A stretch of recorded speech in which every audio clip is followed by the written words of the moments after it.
Welcome to the Independent Thinking Podcast, hosted by Nationwide Marketing Group. Listen and learn from exclusive interviews with our members and vendors in the independent retail space. So we're here with Angela, also known as the Appliance Whisperer.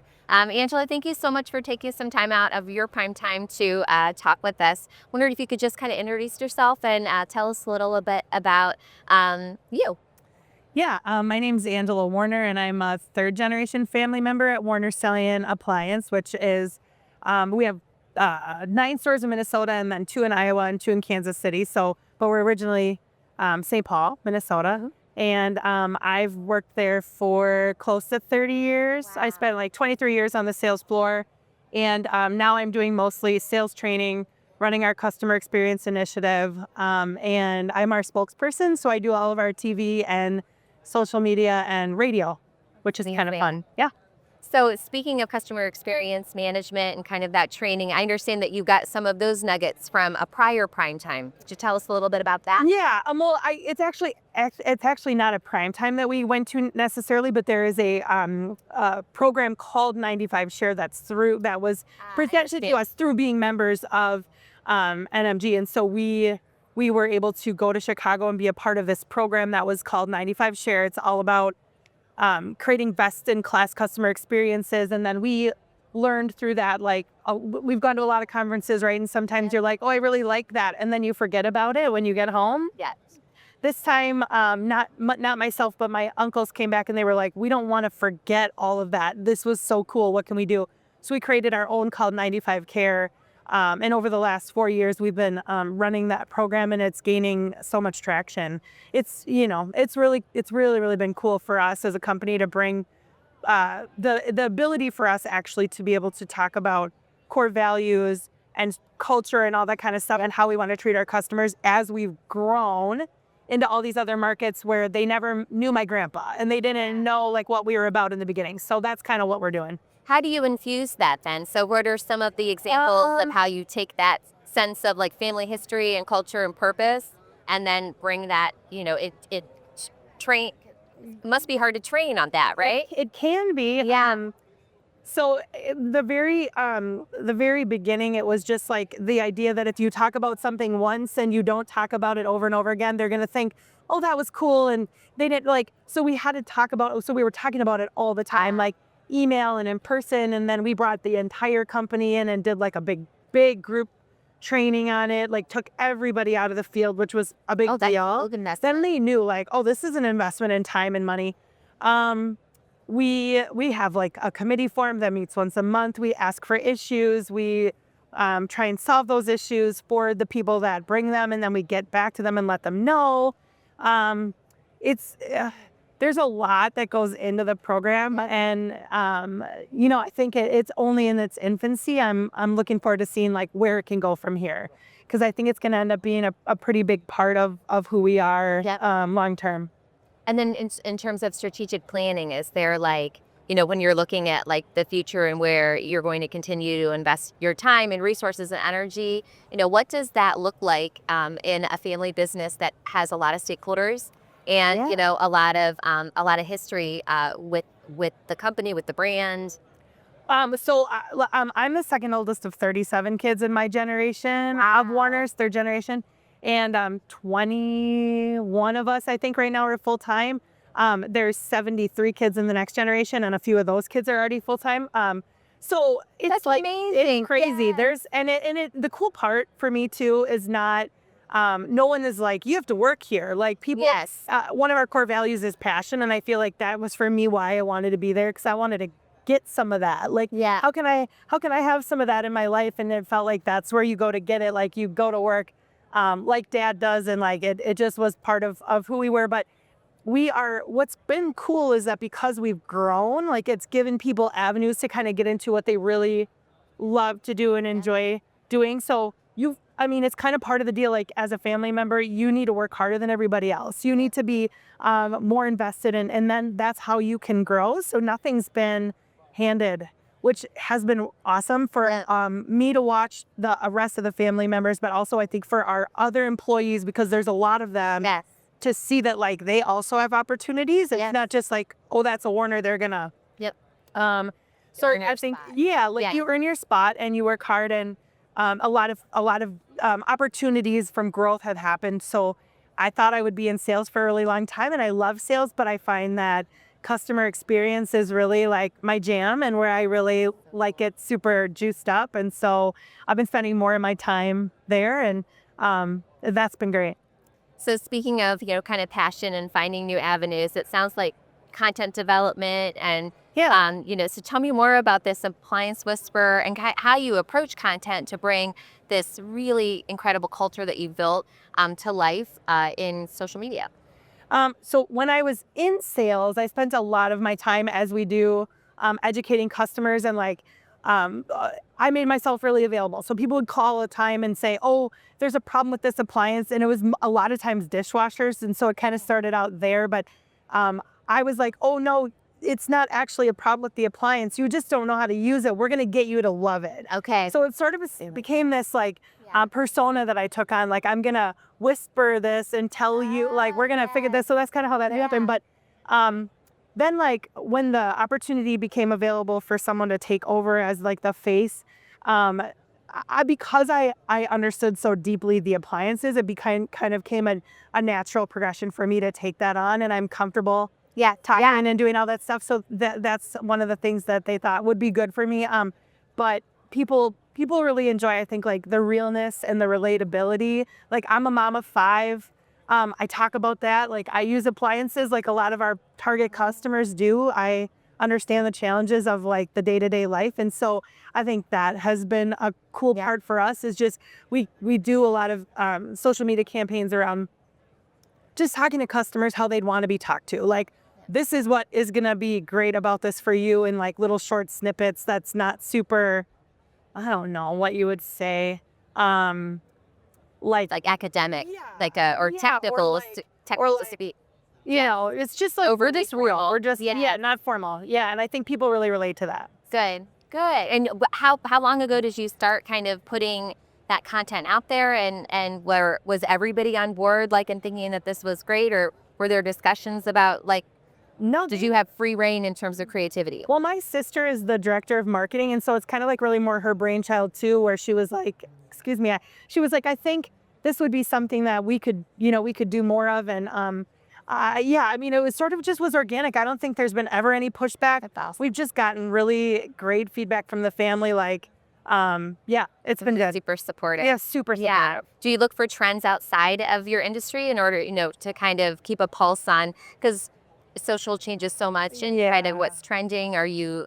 We're not so much on, I would say, on that. It's more just this is we've created this brand for ourselves, and this is who we are, and we're not looking to be followed by 100,000 people. We actually just want our customers to follow us. Yeah. And so the fact that we don't have all these followers is really okay. It's I think we're seeing just organic growth, and from people that, it's the builders and the designers, maybe architects who are in our network, and then some of our clients, and that's working out. It feels more like a community. It really does. Kind of blasting out. Yes. Yeah, we're not trying to educate people who like her in Washington necessarily. We're Minnesota, we're Iowa, we're KC.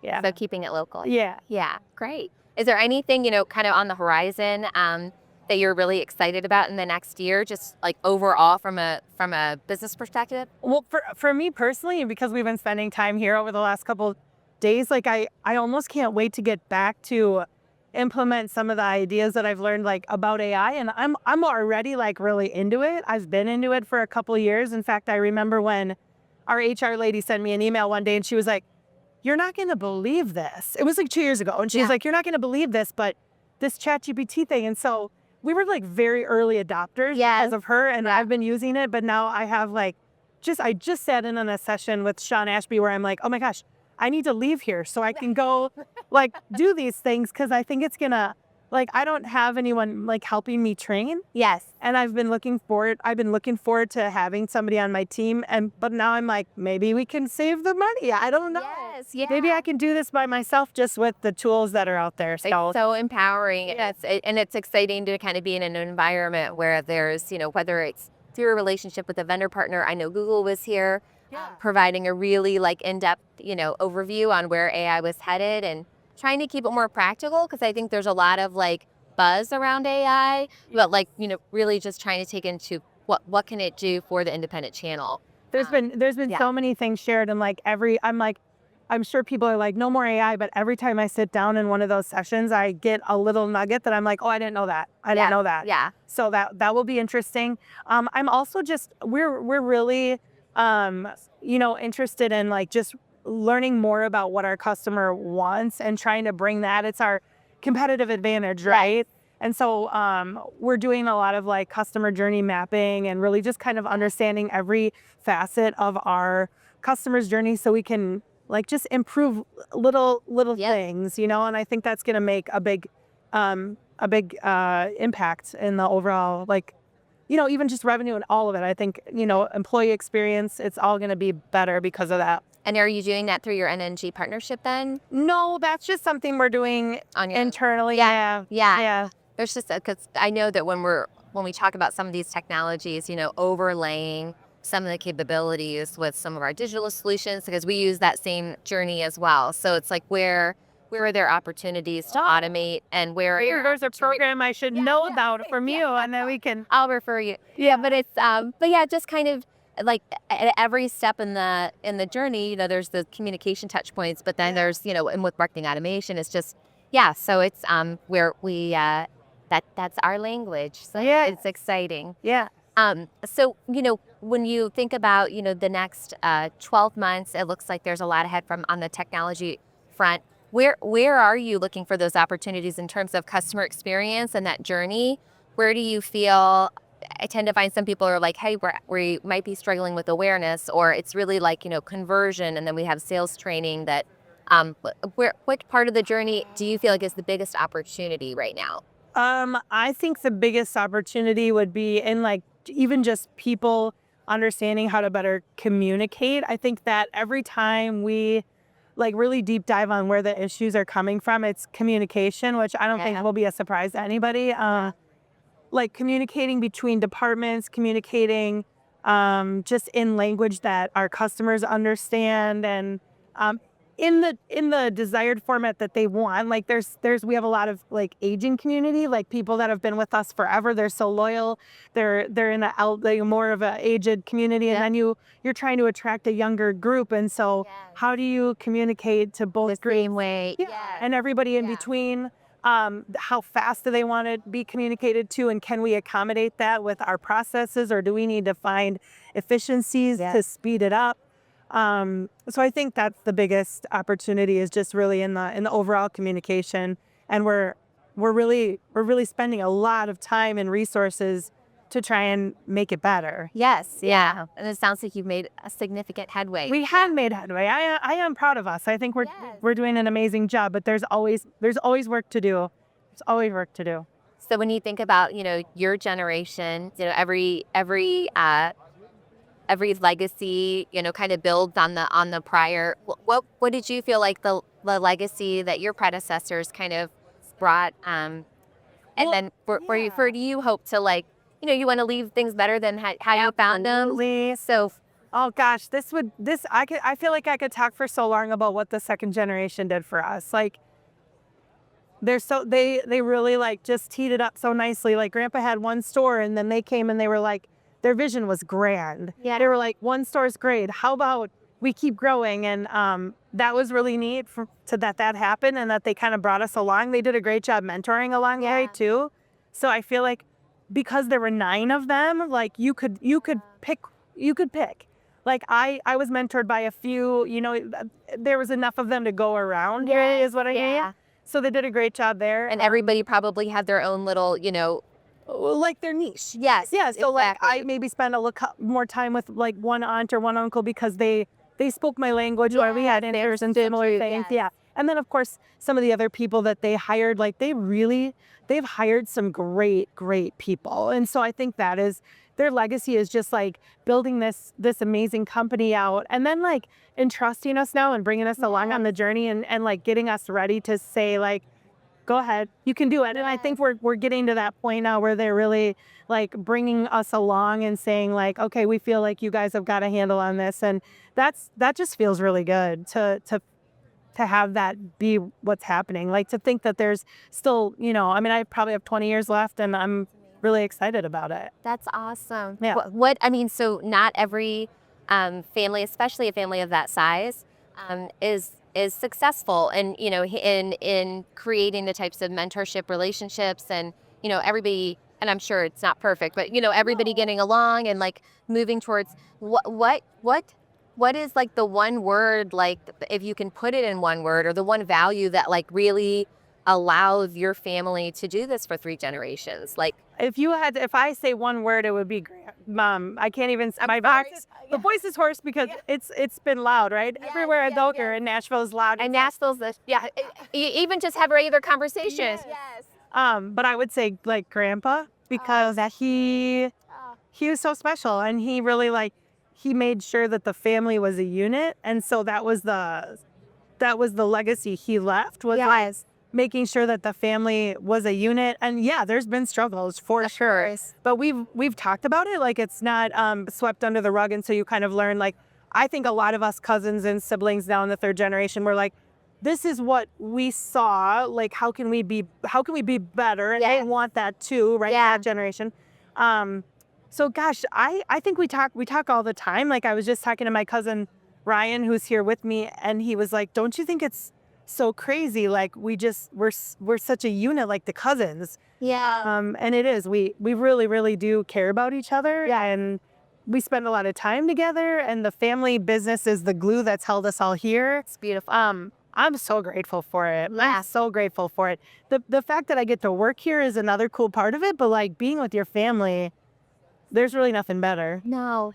Are your kids showing interest? Yep, I have 5 kids and 2 of them are full-time and one of them is like in college but comes back for the summers, and he's actually wants to be a movie director. So I'm saying, okay, well, if it doesn't work out, you can come and do production for us. So we'll see. It'll either be like Hollywood or Warners Stellian. I don't know.